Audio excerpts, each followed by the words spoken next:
Assalamualaikum warahmatullahi wabarakatuh. Teman-teman, hutang itu adalah sesuatu yang dipinjam, baik barang maupun uang. Kan begitu ya kan? Jadi kalau namanya pinjam, berarti harus dikembalikan. Nah, artinya kalau hutang harus dikembalikan. Ya rekan-rekan ya.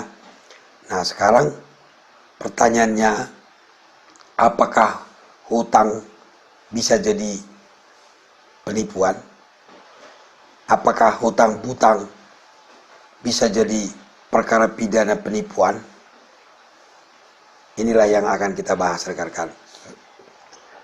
Jadi saya akan menyampaikannya dengan bahasa kampung yang sederhana saja, yang penting kita paham rekan-rekan.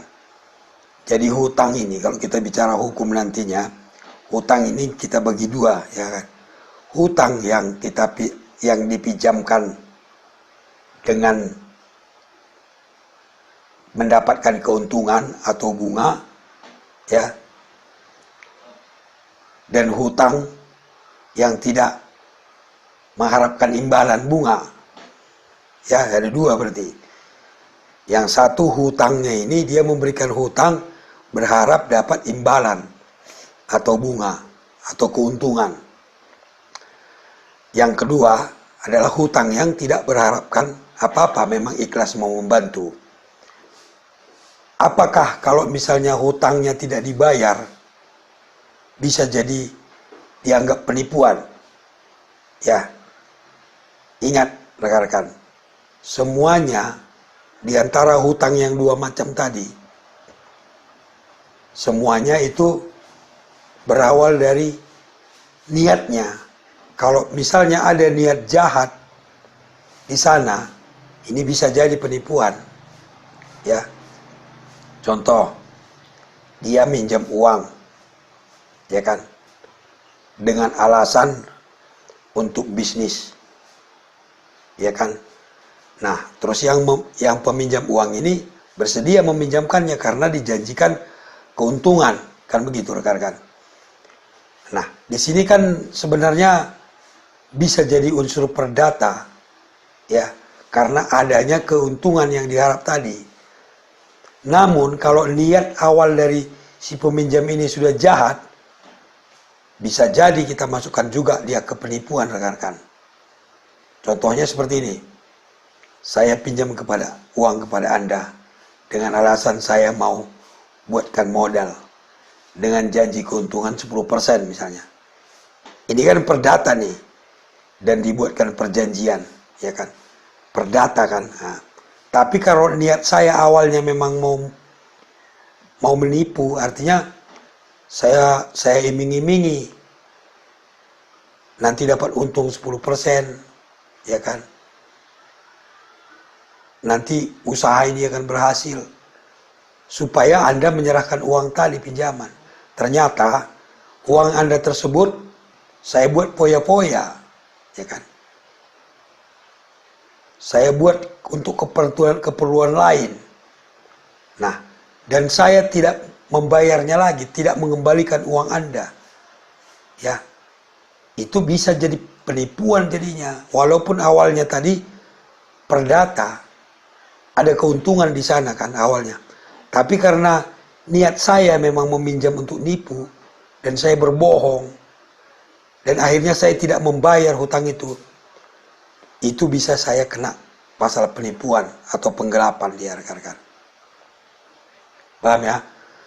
Begitu juga pinjaman yang pertama tadi yang tidak berharap imbalan, sama, ya kan?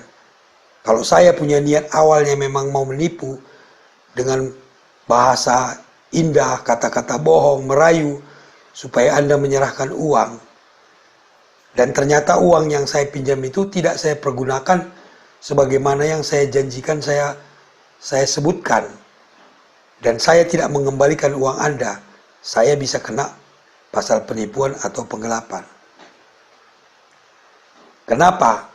Karena, ingat ya, ini kuncinya nih, karena kata-kata saya tadi membuat Anda bersedia menyerahkan uang.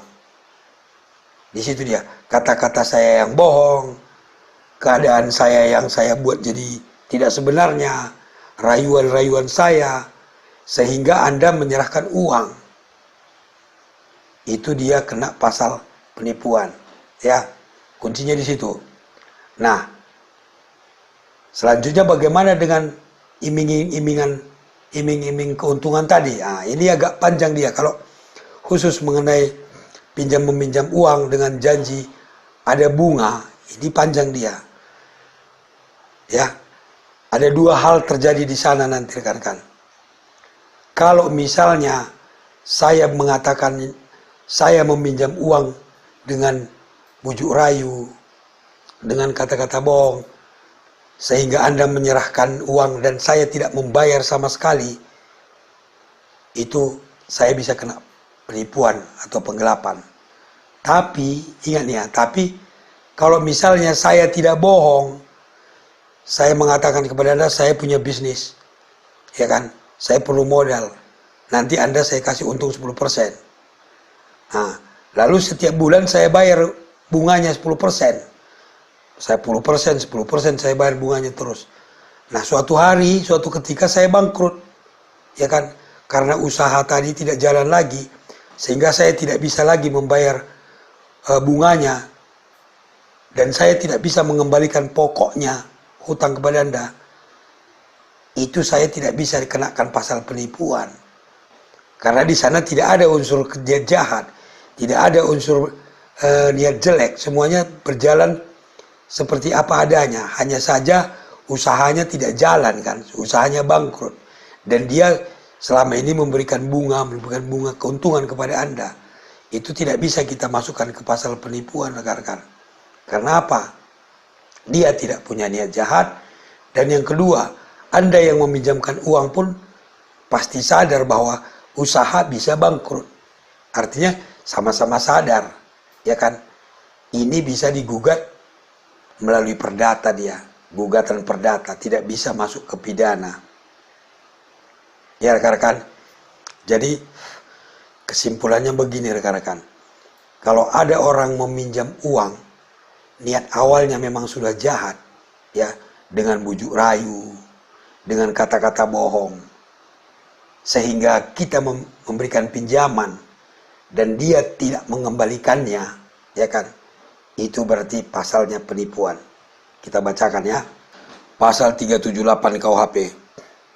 Barang siapa dengan maksud untuk menguntungkan diri sendiri atau orang lain secara melawan hukum dengan menggunakan nama palsu, martabat palsu, dengan tipu muslihat atau rangkaian kebohongan, menggerakkan orang lain untuk menyerahkan barang sesuatu kepadanya, atau supaya memberi hutang atau menghapuskan piutang, diancam karena penipuan dengan pidana penjara paling lama 4 tahun.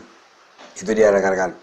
Kuncinya ada kata-kata bohong, tipu muslihat, ya kan, bujuk rayu. Nah, sehingga kita menyerahkan uang kepada dia dan ternyata uang yang kita serahkan tidak dikembalikan. Itu penipuan.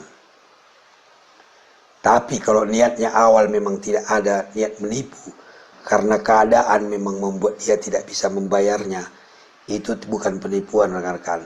Hutang piutang tidak bisa dipidana. Ya, ingat, hutang piutang tidak bisa dipidana. Tapi kalau niatnya awal, caranya tadi sudah jahat, itu bisa jadi pidana. Paham ya rekan-rekan? Mudah-mudahan ini bermanfaat. Jadi kita kalau meminjamkan uang, hati-hati, jangan sampai kena tipu. Atau kalau kita meminjam uang pun harus juga hati-hati dan bertanggung jawab. Kalau dua-duanya bertanggung jawab, tidak ada niat jahat dua-duanya, pasti lancar rekan-rekan. Ya, semoga bermanfaat. Tetap tonton channel Bang Beni supaya kita terhindar dari kesewenang-wenangan. Assalamualaikum.